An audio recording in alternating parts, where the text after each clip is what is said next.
चलिए, स्वागत करता हूँ 12th साइंस और आर्ट्स का। आज हम बात करेंगे रहीमदास जी के अगले 3 दोहों की, जो कहीं ना कहीं हमारे निजी जीवन से भी जुड़े हुए हैं, तो उनकी हम आज बात करेंगे। पहला है, तरुवर फल नहीं खात है, सरबर पिया नहीं पान। यहाँ पर रहीमदास जी जो व्यक्ति सज्जन है उनको परिभाषित कर रहे हैं और उनको कह रहे हैं, हमें ये सीख दे रहे हैं कि सज्जन व्यक्ति कौन होता है।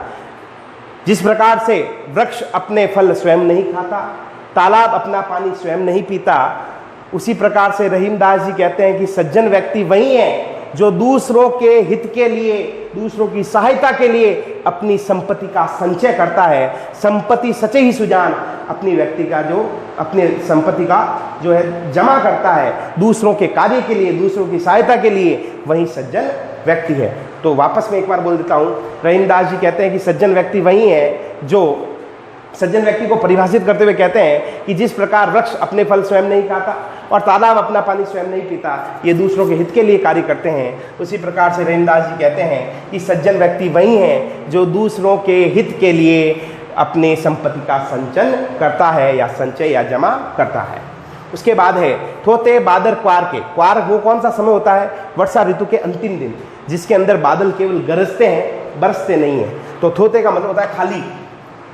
थोते बादर क्वार के जो रहीम घरात। रहीमदास जी कहते हैं कि वर्षा ऋतु के अंतिम दिनों में जो बादल रहीम घरात, यानी जो बादल केवल गरजते हैं, बरसते नहीं है, उसी प्रकार से धनी पुरुष निर्धन भय करे पाछिली बात। पाछिली यानी पिछली बात। जिस प्रकार से वर्षा ऋतु के अंतिम दिनों के जो बादल होते हैं वो खाली होते हैं, जो केवल गरजते हैं, बरसते नहीं है, उसी प्रकार से जो व्यक्ति कभी धनी हुआ करते थे और आज निर्धन है, वो उन पिछली बातों को याद करके अपना समय नष्ट करते हैं या अपने समय को व्यर्थ गवाते हैं। एक बार वापस बोल देता हूँ, रहीमदास जी कहते हैं कि जो व्यक्ति, रहीमदास जी कहते हैं कि वर्षा ऋतु के अंतिम दिनों में जो बादल खाली होते हैं, जो केवल गरजते हैं, बरसते नहीं है, उसी प्रकार से जो व्यक्ति कभी धनी हुआ करते थे, आज निर्धन है, वो अपनी पिछली बातों को याद करके अपने समय को नष्ट करते हैं, अपने समय को व्यर्थ गवाते हैं। तो ये 2 है, आप इनको वापस एक बार देख लीजिए जल्दी से। उसके बाद में आज की अंतिम जो है दोहे की मैं बात कर लेता हूँ।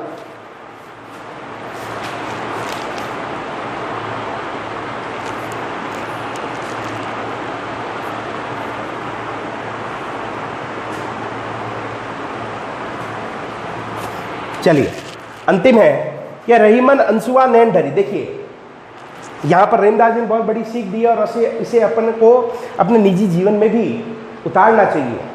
अपने दुख को आप कभी भी किसी के सामने प्रकट मत करो। जब आप प्रकट नहीं करोगे तो 2 चीज़ों से बच जाओगे। पहली चीज़, कोई आपका मजाक नहीं बना सकेगा और घर की बात घर में रह जाएगी। आगे बात समझ में। और दूसरी चीज़, अगर आप अपने दुख को किसी के सामने प्रकट कर देते हैं तो आप शायद अपने घर के भेद दूसरों को बता रहे हैं। तो कहने का मतलब है कि ये बहुत बड़ी सीख दी है और यही कहा है कि आप दूसरों के सामने अपने दुख को कभी भी प्रकट मत कीजिए। अपने दुख को अपने मन में रखिए, स्वाभिमानी बनिए, ठीक है। और नीचे ये कहा है कि अगर आप किसी को घर से निकालोगे तो क्या वो आपके घर के भेद किसी दूसरों को जाकर नहीं कहेगा? याद कीजिए विभीषण को। हाँ, ये जरूर है कि उन्होंने भगवान राम का साथ दिया, धर्म की ओर वो अड़िग रहे, लेकिन ये भी सत्य है कहीं ना कहीं कि आज हम किसी का नाम विभीषण नहीं रखते हैं। क्यों? क्योंकि विभीषण एक ऐसी जाति बन चुकी है, ये जो नाम है, ये व्यक्तिवाचक संज्ञा जो है, ये एक ऐसी जातिवाचक संज्ञा बन गई है जिसे विभीषण, हो सकता है उसने धर्म का साथ दिया, वो अपनी जगह राइट है, हो सकता है कि उसने भगवान का बिल्कुल साथ दिया और ये होना भी चाहिए था कि पापियों का नाश हो इस धरती से, लेकिन विभीषण के ऊपर एक धब्बा जरूर लग गया कि उसने अपने परिवार का साथ नहीं दिया। तो क्योंकि रावण ने उसको अपने घर से निकाल दिया, अपने भवन से निकाल दिया, तो वो जाकर राम जी की तरफ जाकर वो मिल गया, यानी भगवान की शरण में वो चला गया। हो सकता है ये बिल्कुल, वो क्या सकता है, ये बिल्कुल राइट था कि वो जाकर वो भगवान राम का यानी धर्म का उसने साथ दिया और अधर्म का जो है उसने रिश्ता तोड़ दिया। लेकिन विभीषण एक आज ऐसी जाति बन चुकी है कि जो है वो किसी बच्चे का नाम वो एक ऐसा गुण बन गया या ऐसा दोष बन गया विभीषण नाम का कि हम किसी भी व्यक्ति का नाम आज विभीषण नहीं सुनते हैं। ठीक है, तो कहने का मतलब है, तो एक ऐसा जो है संदेश रहीमदास जी ने दिया और कहा, रहीमन अंसुआ नैन ढरी जिए दुख प्रकट करे। रहीमदास जी कहते हैं कि अगर व्यक्ति दूसरों के सामने अपने दुखों को प्रकट करता है या दूसरों के सामने अपने आंसुओं को गिराता है तो वो व्यक्ति कभी भी स्वाभिमानी नहीं हो सकता। नीचे कहा, जा ही निकालोगे थे, जब तुम किसी को अपने घर से निकालोगे तो क्या वो कसना भेद कही दे, क्या वो अपने भेद, क्या वो आपके भेद दूसरों को जाकर नहीं कहेगा? अर्थात अवश्य कहेगा। इसलिए रहीमदास जी कहते हैं कि अपने दुख को दूसरों के सामने प्रकट मत कीजिए, स्वाभिमानी बनिए। तो स्वाभिमानी बनने का संदेश यहां दिया है, कुल मिला के बात है स्वाभिमानी बनने का संदेश। स्वाभिमानी कौन होता है भाई? स्वाभिमानी वो होता है जो किसी के सामने अपनी बात को प्रकट नहीं करता, अपनी बात को मन में ही रखता है। तो हमें भी ऐसा बनना चाहिए। रहीमन अंसुआ नैन डरी जिए दुख प्रकट करे। रहीमदास जी कहते हैं कि जो व्यक्ति दूसरों के सामने अपने दुख को प्रकट करता है, अपने आंसुओं को दूसरों के सामने गिराता है, वो व्यक्ति कभी भी स्वाभिमानी नहीं हो सकता। जब तुम किसी को अपने घर से निकालोगे तो क्या वो आपके भेद जाकर दूसरों को नहीं कहेगा? अर्थात जरूर कहेगा। इसलिए रहीमदास जी कहते हैं कि आप स्वाभिमानी बनिए, अपने जीवन में जो है कभी भी किसी के सामने अपने दुख को किसी के सामने प्रकट मत कीजिए। तो ये था भाई आपके आज 3 दोहे।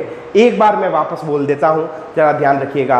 रहीमदास जी, पहला, रहीमदास जी सज्जन व्यक्ति को परिभाषित करते हुए कहते हैं कि जिस प्रकार वृक्ष अपने फल स्वयं नहीं खाता, तालाब अपना पानी स्वयं नहीं पीता, उसी प्रकार से सज्जन व्यक्ति वही है जो दूसरों के हित के लिए अपनी संपत्ति का संचय करता है।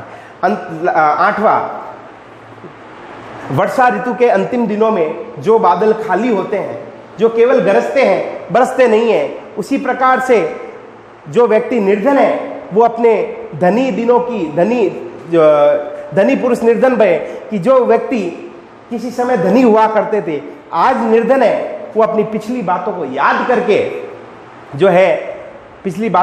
करके अपने समय को नष्ट करते हैं, अपने समय को व्यर्थ गवाते हैं। और अंतिम, रहीमदास जी कहते हैं कि सच्चा स्वाभिमानी वही है जो दूसरों के सामने अपने दुख को प्रकट नहीं करता। जो व्यक्ति अपने आंसुओं को दूसरों के सामने गिराता है या अपने हृदय के दुख को दूसरों के सामने प्रकट करता है, वह व्यक्ति स्वाभिमानी नहीं है। जब तुम किसी को अपने घर से निकालोगे तो क्या वह आपके भेद जाकर दूसरों को नहीं कहेगा? अर्थात जरूर कहेगा। इसलिए रहीमदास जी कहते हैं, ये नीचे लिखना पड़ेगा, रहीमदास जी कहते हैं कि व्यक्ति को हमेशा स्वाभिमानी बनना चाहिए और अपने दुख दूसरों के सामने प्रकट कभी भी नहीं करना चाहिए। तो ये थे भाई आपके 3 आज के, बड़ा ही विस्तृत रूप से मैंने आपको समझाया है और अपनी वाणी में समझाया है। कहीं अटकाव मेरा हो गया है तो स्वाभाविक है, क्योंकि मैं अपनी भाषा में आपको ये सब करवा रहा हूँ। अगर कहीं एक्सीलेंट से या संजीव से या किसी और की मदद लेकर करता तो मैं एकदम फास्ट बोलता और कहीं अटकाव नहीं होता। ये अटकाव होना अच्छी बात है, इसको पॉजिटिवली लें, इसको अच्छे अर्थ में लें, क्योंकि आपको ये सोचना है कि सर हमें अपनी भाषा में समझा रहे हैं, ठीक है, और मैं भी चाहता हूँ कि मैं आपको अपनी ही भाषा में समझाऊँ। तो अटकाव आना मेरी वाणी में ये आपके लिए बेहतर है, ये आपके लिए अच्छा है। क्योंकि मन से लिखा हुआ सदैव, फैसला लिया हुआ सदैव अच्छा होता है और कभी भी वो गलत अर्थ में नहीं जाता। तो मैं अगर मन से आपको बता रहा हूँ, मन से सिखा रहा हूँ और मन से बोल के आपको हर अर्थ को बता रहा हूँ, तो बिल्कुल ये आपके लिए कहीं ना कहीं फायदेमंद होगा। तो मेरे अटकाव को आप पॉजिटिवली लें, नेगेटिव न लें। और इसी के साथ आपको इसका सप्रसंग व्याख्या तीनों की करनी है, ये ध्यान रहे। इसी के साथ मिलते हैं अगले वीडियो में। धन्यवाद। जय हिंद, वंदे मातरम।